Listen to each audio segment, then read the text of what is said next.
अभी हाल में, और हमने प्रोफेसर अरुण कुमार जी को सुना, मैं जानता हूं कि बहुत दिनों से वो इस बात को हर मंच पे कह रहे हैं कि भारत सरकार के आंकड़े सही नहीं हैं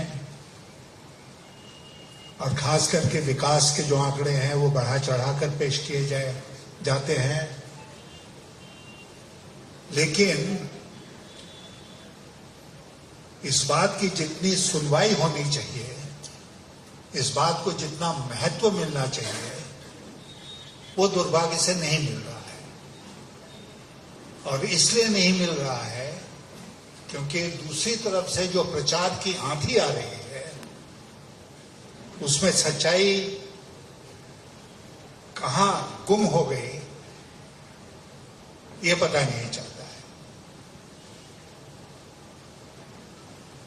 आप में से कई लोगों ने सुना होगा, देखा होगा कि अभी हाल में पिछले वित्तीय वर्ष के विकास दर के आंकड़े आए और प्रधानमंत्री जी ने स्वयं ये तय किया कि वो उसका क्रेडिट लेंगे और देशवासियों को इसके लिए बधाई देंगे कि पिछले वित्तीय वर्ष में जो भारत का विकास दर था वो 7.7% था। सच्चाई जो है वो आपने सुना प्रोफेसर अरुण कुमार जी से।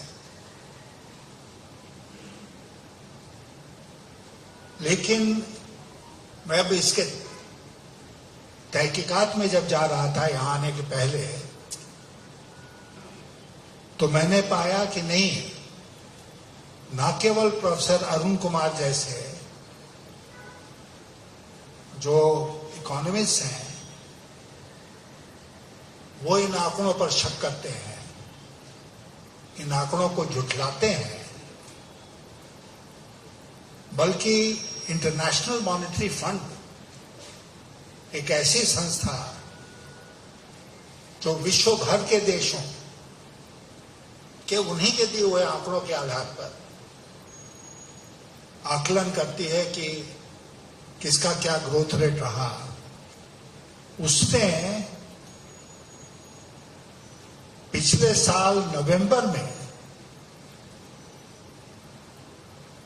इंडिया का जो नेशनल अकाउंट जिसको कहते हैं, राष्ट्रीय आय और व्यय, वो जो नेशनल अकाउंट है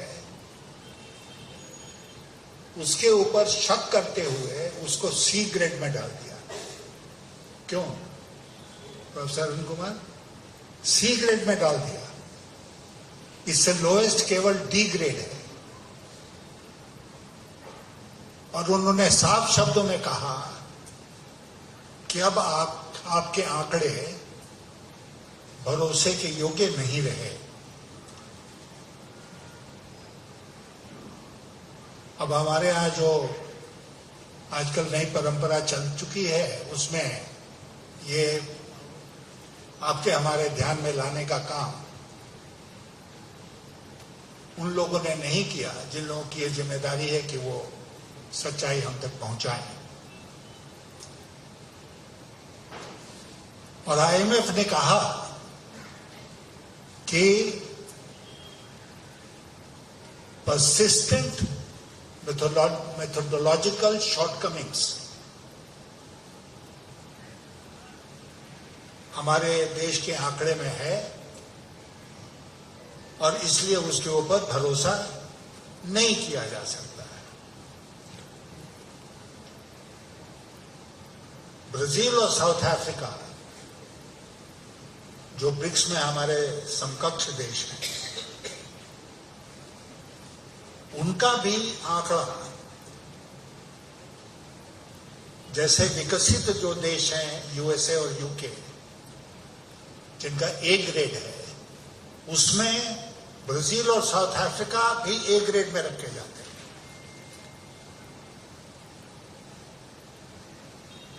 केवल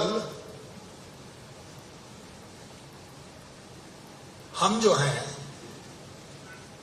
वो सी ग्रेड में हैं और हमें इस बात पर कतई संतोष नहीं करना चाहिए कि चाइना भी सीख रही। हम सब जानते हैं कि चाइना का सिस्टम कैसे काम करता है, तो इसलिए चाइना से तुलना करके हम संतोष नहीं पा सकते हैं इस मामले में। तो अभी जैसा आपको प्रोफेसर अरुण कुमार जी और अनेक इकोनॉमिस्ट हमारे यहाँ जो कहते हैं कि ये सरकार सरासर झूठ बोल रही है और आर्थिक आंकड़ों को गलत ढंग से पेश कर रही है। मुझे याद पड़ता है कि जब मैं वित्त मंत्रालय में था तो जो व्यवस्था है हमारे देश में, उसके अनुसार जो ये सब सांख्यिकी के आंकड़े आते हैं ना, वो 2 दिन पहले आ जाते थे वित्त मंत्रालय में, और वित्त मंत्री के ऐसे से मैं उन आंकड़ों को देखा करता था। कभी कभी बहुत निराशा होती थी। मैं जानता था पृथ्वीराज जी पार्लियामेंट में हैं और ये छोड़ेंगे नहीं हम लोगों को, लेकिन मैंने कभी दिमाग में मेरी ये बात ही नहीं आई कि इन आंकड़ों के साथ छेड़छाड़ करो, इनको ड्रेसअप करो, और ड्रेसअप करके आंकड़े जो हैं वो जनता के सामने पेश करो।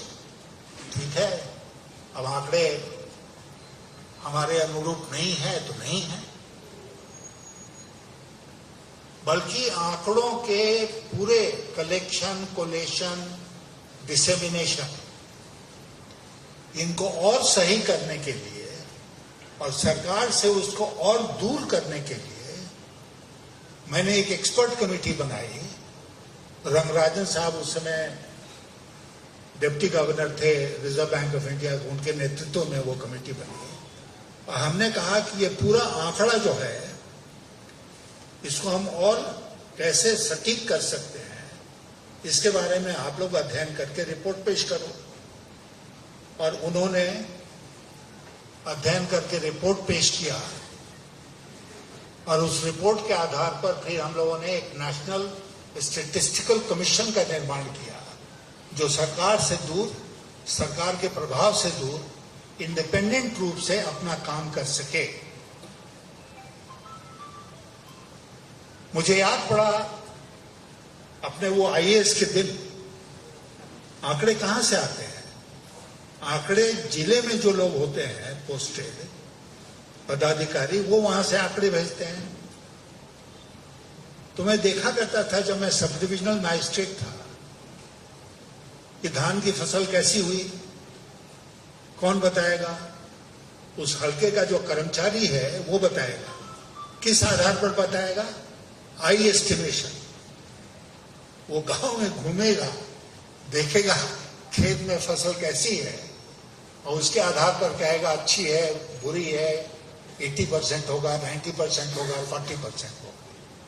तो उस समय से मैं अवगत था कि आंकड़ों को जो जिस तरह हम उनका संग्रहण करते हैं वो बिल्कुल सही नहीं है और उसमें सुधार करने की जरूरत है। लेकिन जब सरकार ही उसमें भागीदार हो जाए तो फिर कौन क्या करेगा?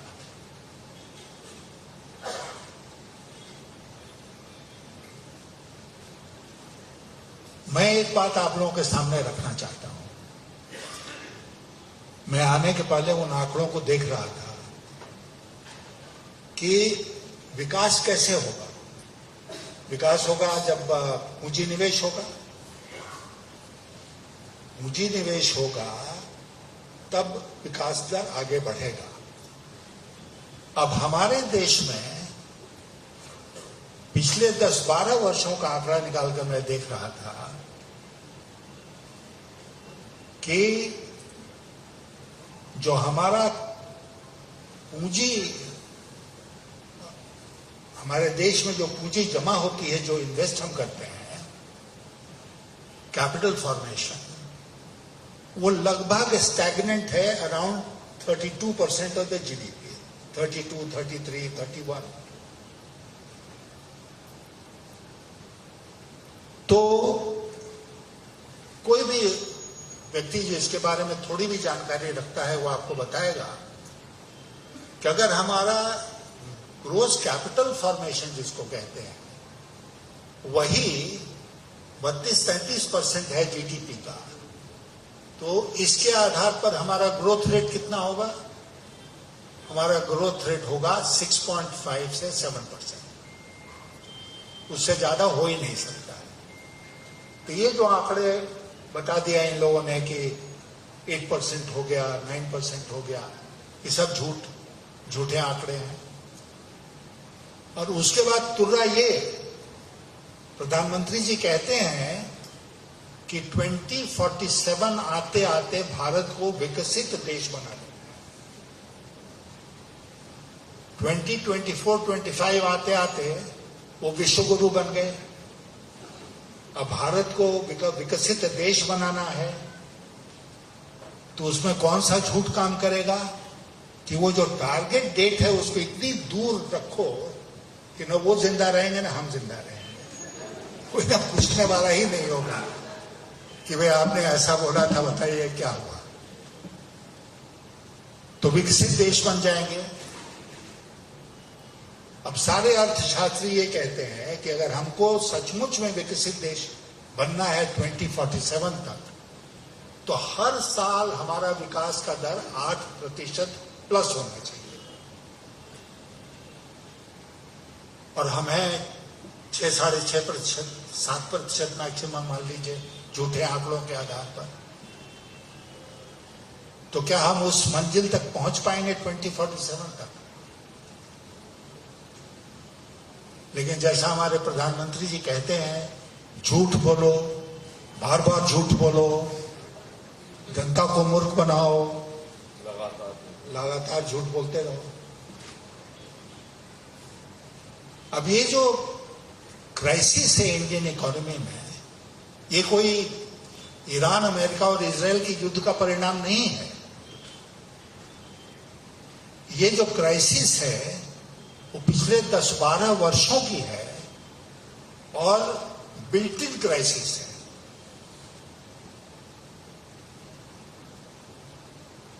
कोविड हुआ तो हम लोगों ने प्रधानमंत्री को तो जाके नहीं दोषी माना कि भाई आपने कोविड ला दिया। उन्होंने हमसे कहा घर के बाहर खड़े होके बर्तन बजाओ, तो हमने बर्तन बजाया। हमारी पत्नी यहाँ पर है, इनको अभी तक मैंने छोड़ा नहीं है जैसा कुछ लोगों ने छोड़ दिया। तो हम दोनों बाहर निकल के बर्तन बजाए कि शायद इससे कोरोना भाग जाएगा। उन्होंने जो जो कहा वो हमने किया। उन्होंने 2016 में डिमोनेटाइजेशन ले आए वो, और डिमोनेटाइजेशन का जितना उन्होंने उद्देश्य सामने रखा देश के, उसमें से एक उद्देश्य भी हम हासिल नहीं कर पाए, एक भी। प्रधानमंत्री जी ने कहा था ना कि 30 दिन का समय दो, 30 दिन का, उसके बाद जिस चौक चौराहे पर कहोगे मैं उपस्थित हो जाऊंगा, जो सजा दोगे मैं भुगत दूंगा। वो वादा वो भी भूल गए, देश भी भूल गया।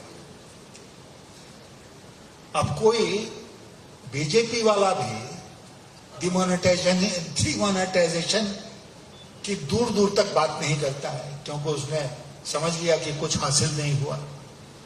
लेकिन एक चीज हुई, अब ये था कि उसके बाद हमारा विकास दर जो है वो शार्पली नीचे गिरा। 8% उसके पहले था, गिरकर वो उसके आधा 4% हो गया।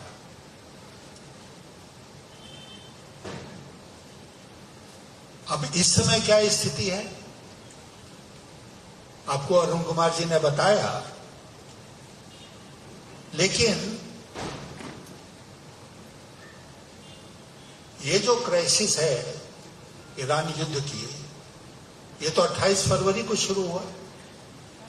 मार्च, अप्रैल, मई, 3 महीने बीते हैं, अभी जून का महीना है।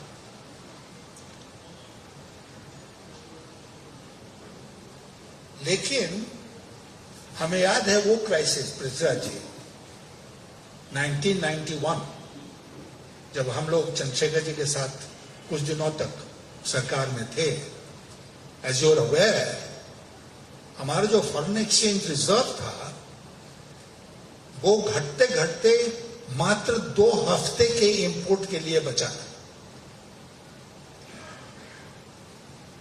मात्र 2 हफ्ते का इंपोर्ट।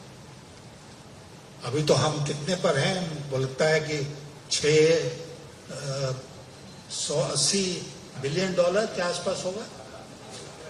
हाँ, तो नीचे आया है, लेकिन इतना बुरा नहीं है। लेकिन देश में एक आपात स्थिति बन गई है ना। आज ही मैं देख रहा था अखबार में कि बल्क में जो कस्टमर्स डीजल खरीदते हैं उनके ऊपर नियंत्रण लग गया। अब यहां मैं नहीं जानता हूं मुंबई में क्या हाल है, लेकिन मैं जानता हूं कि दिल्ली और खास करके हमारा जो प्रदेश है झारखंड, वहां पर एलपीजी सिलेंडर नहीं मिलता है, ब्लैक में मिलता है, नहीं तो लाइन लगती है 30 दिनों की। राशनिंग ऑफ डीजल, जो वर्स्ट डेज में भी हमने 91 के नहीं सोचा कि राशनिंग ऑफ पेट्रोलियम प्रोडक्ट्स करो, आज राशनिंग ऑफ पेट्रोलियम प्रोडक्ट्स सरकार कर रही है। रुपया कहां चला जा रहा है, खोजते चलते हैं हम कि आज क्या हुआ। महंगाई कहां चली गई, छप्पर फाड़ महंगाई, जिसको कि हम आसमान में खोजते रहते हैं, नजर नहीं आता है। और मैं आपसे ये कहने के लिए आया हूं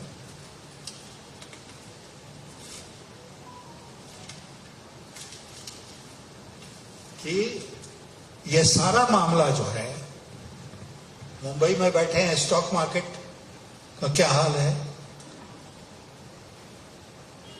जैसा अरुण कुमार जी कह रहे थे, नेट एफडीआई का आउटफ्लो हो रहा है हमारे मुल्क से, आ नहीं रहा है, जा रहा है।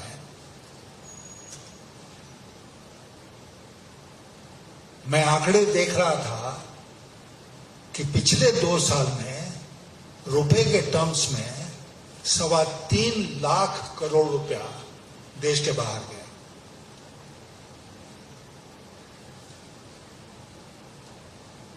आज जब दुर्दिन आते हैं, अंग्रेजी में कहावत है ना कि मिसफॉर्चून नेवर कम्स अलोन,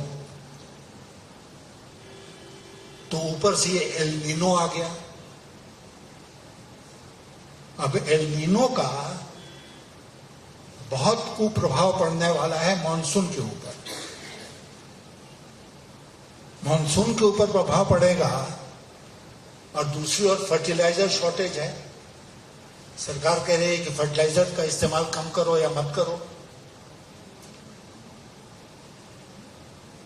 तो किसान निचोड़ेगा क्या और पहनेगा क्या। मैं आज आपसे कहना चाहता हूं कि आने वाले दिनों में the country is going to face unprecedented rural distress.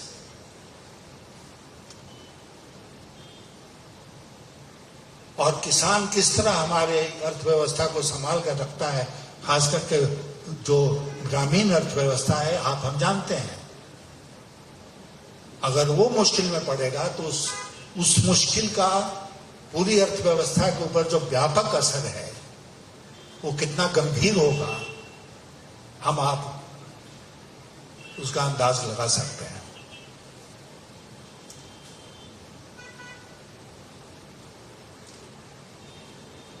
अब ये देश के लिए ट्राइंग टाइम्स हैं। एक अंग्रेजी में कहावत है ना, when the going is tough, the tough get going। हमारे यहां क्या हो रहा है, when the going is getting tough, the cowards are running away।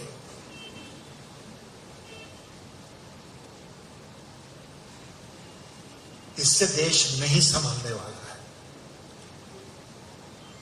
हम लोगों ने we have faced crisis in the past, अभी तो कोई दूसरा देश हमारे ऊपर सैंक्शंस तो नहीं लगा रहा है ना, प्रतिबंध तो नहीं लगाया है। लेकिन अटल जी की सरकार में जब परमाणु परीक्षण हुआ तो दुनिया के जितने शक्तिशाली देश थे सबने हमारे देश के ऊपर प्रतिबंध लगाया, आर्थिक प्रतिबंध। तो देश ने उसका मुकाबला किया। कोई भी प्रधानमंत्री रहा हो, नेहरू जी से लेकर अटल बिहारी वाजपेयी तक, सबने जब जब देश में संकट आया तो उन्होंने जमकर उसका मुकाबला किया। ये पहली सरकार है जिसमें मुकाबला करने की इच्छा शक्ति ही नहीं। वो कोशिश कर रही है कि झूठ बोलकर अपना काम चला लो।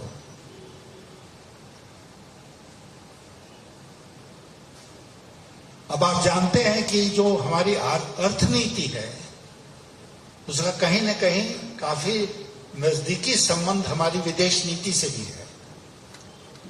उससे हम अलग करके उसको नहीं देख सकते। लेकिन आज क्या हो रहा है? आज हम अमेरिका के सामने इतने झुक गए हैं, इतने मातहत हो गए हैं कि जो आदेश आता है उसका हम पालन करते हैं सर नीचा करके। ये भारत जैसे महान देश को कतई शोभा नहीं देती है। ये हमारे लिए सचमुच बहुत ही लज्जा का प्रश्न है कि हमारे प्रधानमंत्री जी इस तरह नतमस्तक हैं अमेरिका के सामने, और उसका असर अर्थव्यवस्था के ऊपर ट्रम्प टैरिफ्स रेस किए जा रहे हैं जो मर्जी में आता है। अगर वहां के कोर्स नहीं होते तो पता नहीं कितनी मात्रा में उन्होंने टैरिफ लगा दिया होता हमारे देश के ऊपर। लेकिन वहां पर थोड़ी बहुत रोक लगी है, फिर भी उससे नुकसान तो हमारे ट्रेड का हो रहा है। तो हम क्यों नहीं खड़े हो सकते हैं? जब उन्होंने बेड़िया लगाकर हमारे लोगों को वापस भेजा अपने हवाई जहाज में, कोलंबिया जैसा देश लैटिन अमेरिका का खड़ा हो गया। उसने कहा कि नहीं, हम अपना प्लेन भेजेंगे, हमारा प्लेन तुम जिन लोगों को निकालना चाहते हो उन लोगों को लेकर आएगा। हमारे देश में तो इस तरह का कोई प्रस्ताव नहीं आया सामने। बेड़ियां जकड़ जकड़ कर उसने हमारे लोगों को भेजा, और हमारे विदेश मंत्री ने क्या कहा? ये उनका तरीका है। अभी हाल में आज ही मैं देख रहा था अखबार कि पाकिस्तान मध्यस्थता कर रहा है ना ईरान, इजराइल और अमेरिका के युद्ध में। मध्यस्थता पाकिस्तान जैसा देश कर रहा है। विश्वगुरु कहां है? कहां है विश्वगुरु? और जब हमारे विदेश मंत्री से यह प्रश्न पूछा गया तो उन्होंने कहा हम दलाली नहीं करते हैं। मतलब पंडित नेहरू जब पूरे विश्व के नेता बने थे, नॉन लाइन मूवमेंट शुरू हुआ था, हर कॉन्फ्लिक्ट को भारत सॉल्व करता था, तो हम दलाली करते थे उस समय। आज हमारे विदेश मंत्री कहते हैं हम दलाली नहीं करते हैं। कहां से कहां देश जा रहा है पता नहीं। अब आपने सुना होगा कि आजकल समय है आर्टिफिशियल इंटेलिजेंस का। मैंने अपना जो भाषण तैयार किया था तो उसमें आर्टिफिशियल इंटेलिजेंस की मदद नहीं ली थी।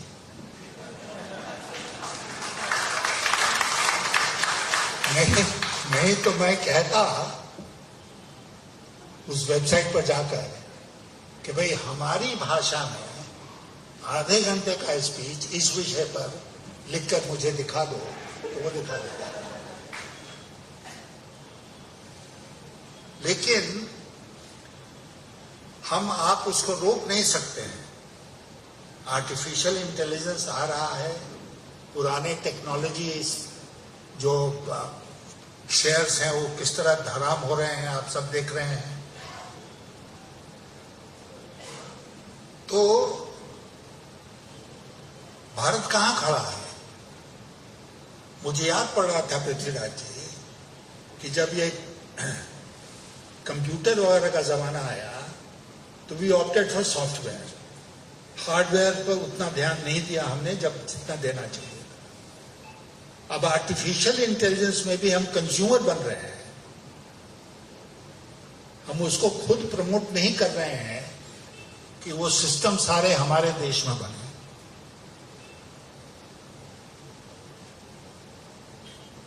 तो चैलेंजेस जो हैं वो बराबर आती रहेंगी, चैलेंजेस के ऊपर हमारा कोई कंट्रोल नहीं है।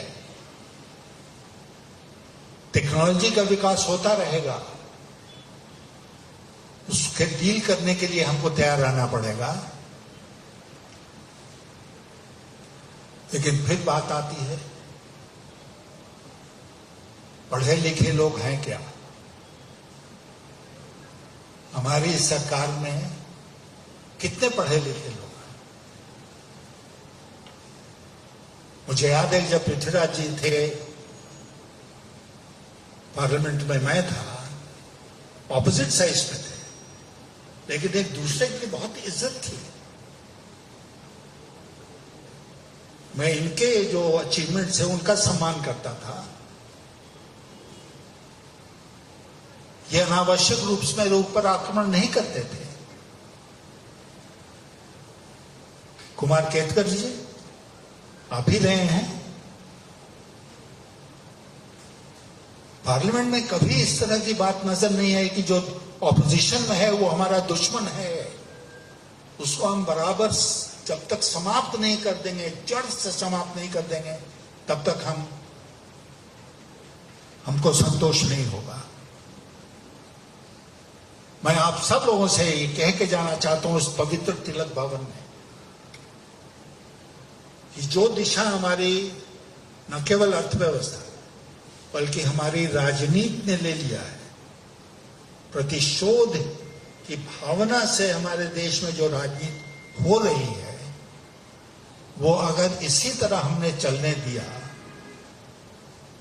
तो फिर इस देश को भयंकर बर्बादी से कोई रोक नहीं पाएगा। इसलिए मुझे बहुत प्रसन्नता हुई जब मैंने पढ़ा अखबारों में कि कांग्रेस पार्टी ने यह तय किया है कि अब वो जमीन पर उतरेंगे।